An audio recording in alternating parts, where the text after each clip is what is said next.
అందరికీ నమస్కారం. సూర్య న్యూస్కి స్వాగతం.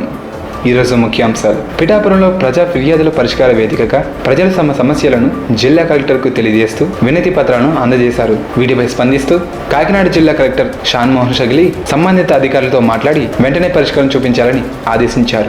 పిఠాపురం పట్టణం 5వ వార్డులో గత తెలుగుదేశం ప్రభుత్వం హయాంలో ఉండగా కుళాయి పైపు నీళ్ళు శాంక్షన్ చేసి ఉన్నాయి. అది వైఎస్ఆర్ ప్రభుత్వం వచ్చిన కలెక్షన్ కలపకుండా కాంట్రాక్టర్కి వచ్చిన తర్వాత కూడా చేయకుండా ఆఫ్ చేశారు. అది దానివల్ల మాకు 5వ వార్డులో వాటర్ రాకుండా చాలా ఇబ్బంది పడుతున్నారు. అలాగే టౌన్లోదే 5వ వార్డు సీతారాంపురం దాంట్లో ట్రాన్స్ఫారం 3 ఫేజ్ కలపమని చెప్పేసి అప్పట్లో శాంక్షన్ చేసామండి. అది కూడా ఇప్పటికి కలపలేదు. దానివల్ల తరచూ కరెంటు పోతుంది, చాలా ఇబ్బంది పడుతున్నారు. 3 ఫేజ్ కరెంట్ లేదు. అది కలపమని కూడా కంప్లైంట్ చాలాసార్లు తరచూ ఇవ్వడం జరిగింది వైఎస్ఆర్ ప్రభుత్వంలో. ఇప్పుడు చేయలేదు. అదే గ్రీవెన్సల్లో ఆ వార్డు తరపున వచ్చి ఇద్దామని చెప్పేసి ఇప్పుడు వచ్చి ఇక్కడ ఇస్తున్నామండి. అలాగే వాటర్ కుళాయిలు ఉన్నాయి కానీ వాటర్ రావట్లేదు. 15 సంవత్సరాల నుంచి కుళాయి పన్ను వచ్చేస్తుంది, కుళాయి రావట్లేదు. కానీ ఆ పన్నును కూడా మినహాయింపు ఇవ్వమని చెప్పేసి అడుగుదామని చెప్పేసి వచ్చామండి. నా పేరు మొగులు కనకలక్ష్మి అండి. మాది గొల్లపోలు. ఈ 5 సంవత్సరాలు మేము చాలా ఇబ్బంది పడ్డాం. అలాగే ఏరే వాళ్ళు కూడా ఇబ్బంది పడబడిన వికలాంగులు ఇంకా చాలా మంది ఉన్నారండి. వాళ్ళని తీసుకుని వచ్చామండి. ఇప్పుడు పెన్షన్ అంచదాకి ఇప్పుడు ఆ పెన్షన్ కొంచెం పెట్టచ్చని వచ్చామండి. కొన్ని కారణం వల్ల కొంచెం మంది కూడా తీస్తారండి. గత ప్రభుత్వంలో తీస్తారు. అలాగా మనకు ఇబ్బంది లేకుండా మాట్లాడుకోనాక అంటా అన్నట్టు వచ్చామండి.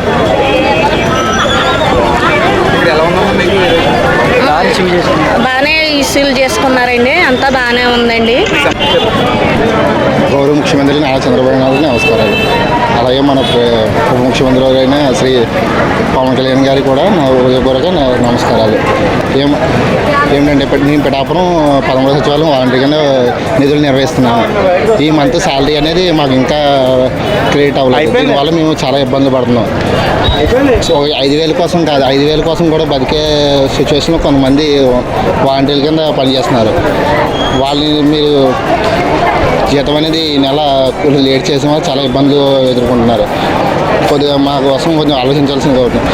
ఎన్నికల ముందు 10,000 హామీ ఇస్తానని ప్రకటించినా ఇప్పటికి కూడా ఇంకా అది నిర్వహించలేదు. మమ్మల్ని తీసుకున్నట్ట లేదా తీసేసినట్టే ఏమీ తెలియట్లేదు మాకు. మా గురించి కొద్దిగా మీరు తెలియపరుస్తారని మేము మిమ్మల్ని కోరుతున్నాము. దీని పట్ల మీరు సానుకూలంగా స్పందిస్తారని, త్వరలో మాకంటూ ఒక భవిష్యత్తుని చూపిస్తారని మేము పవన్ కళ్యాణ్ గారిని, అలాగే నారా చంద్రబాబు నాయుడు గారిని, మంత్రులని, మా ఎమ్మెల్యే గారు శ్రీ కొణిదెల పవన్ కళ్యాణ్ గారిని అందరినీ కోరుకుంటున్నాం. Thank you. గౌరవ ముఖ్యమంత్రి వర్యులు శ్రీ నారా చంద్రబాబు నాయుడు గారికి పిఠాపురం నుంచి తెలియజేయండి కనుక గత ప్రభుత్వం జీవో నెంబర్ 42/50/52 ప్రకారం గత ప్రభుత్వం ఏం చేసిందంటే ఎయిడెడ్ కళాశాలని పూర్తిగా ప్రైవేటీకరణ చేసి అక్కడ ఉన్న ఫీజులు అయితే 7,000 ఉన్న ఫీజుల్ని 14,000 చేసి, అలాగే 5,000 ఉన్న ఫీజుల్ని 10,000 చేసి, ఇలాగ ఫీజులను అయితే ఎక్కువ పెంచేసి ఎయిడెడ్ కళాశాలను పూర్తిగా ప్రైవేటీకరణ చేసింది.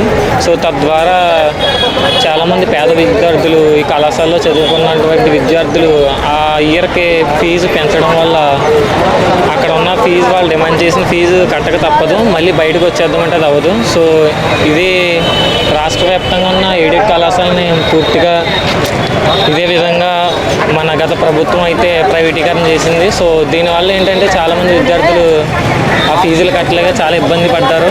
సో అలాగే ఎయిడెడ్ విద్యా సంస్థల్లో పనిచేసే నాన్ టీచింగ్ స్టాఫ్ కూడా వాళ్ళని కొంతమందిని తీసేయడం అయితే, కొంతమందిని ఆ వర్క్కి ఎలిజిబుల్ కాకుండా చేయడం అయితే జరిగింది. సో ఈ ప్రభుత్వం వచ్చిన తర్వాత ఈ ఎయిడెడ్ కళాశాలల కోసం మాట్లాడతానని మన గౌరవ ముఖ్యమంత్రి నారా చంద్రబాబు నాయుడు గారు, అలాగే శ్రీ కొణిదెల పవన్ కళ్యాణ్ గారు మాట్లాడడం జరిగింది. సో కావున ఈ సమస్యను మీరు పరిష్కరించవలసిందిగా కోరుతున్నాం.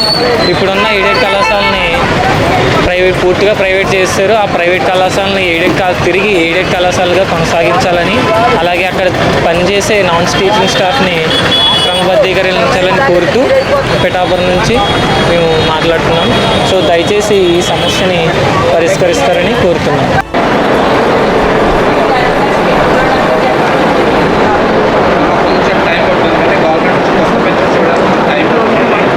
మరిన్ని అప్డేట్స్ కోసం చూస్తూనే ఉండండి సూర్య న్యూస్ ఛానల్.